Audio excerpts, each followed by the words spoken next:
Okay, ladies and gentlemen, what's going on here? Bringing you people some more news content here of the day. So let's talk about Rite Aid. That's right, because I just saw on my R News subreddit that apparently Rite Aid is going to be bracing for bankruptcy and it will close hundreds of stores. That's right. Now, listen, when it comes to Rite Aid, the only time I ever really went to Rite Aid was to try out their ice cream, and that's about it, because otherwise I never really go to Rite Aid. But this is something pretty interesting to read. So basically, Rite Aid is getting ready to close hundreds of stores, and as it gets ready to file for bankruptcy, according to the Wall Street Journal, the Philadelphia-based retailer, which has over 2,100 locations, and the ones which are not closed will either be sold or taken over by creditors. That's right. Now, there's speculation that as much as 500 stores to be closed, and I guess that this has to do with really their $3.3 billion in debt they are in, because one group of bondholders wants to liquidate a significant number of stores, but the exact number is still being discussed. So basically what this means here is that I guess the Rite Aid empire could be collapsing soon. So from what I've been reading here, and so it says here that their debt obviously is getting close to $3.3 billion, and it's become so much for them to bear that the retailer's also facing several opioid lawsuits. That's right. And obviously they were involved in more than 1,000 federal cases that were consolidated into a multi-district litigation in Ohio.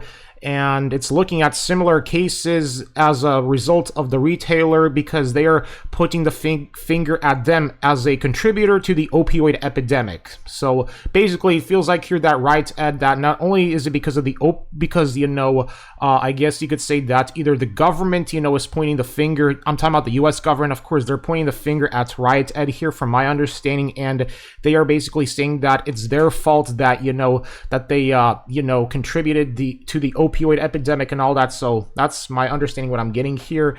And in March, obviously the government, they sued Rite Aid, and they were accused of filing hundreds of thousands of prescriptions for illegal drugs, including opioids, between May 2014 and June 2019.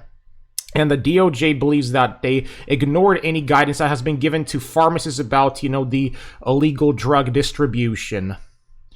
And they were also involved in other lawsuits, including one filed in the U.S. District Court for the Southern District of New York, and the pharmacy is accused there of misleading shoppers about the health benefits of its oral care dry mouth discs.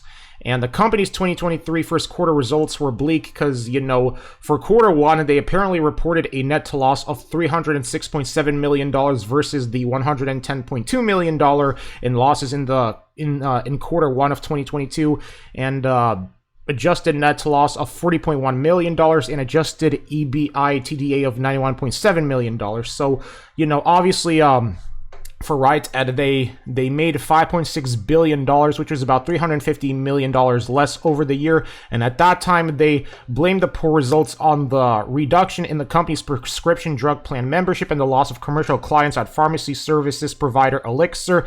And they are facing a predicted net loss of $680 million during a fiscal year 2023. So now they closed 25 stores during the first 3 months of the year, and since 2021, they've been basically have, I guess, shuttered 180 locations.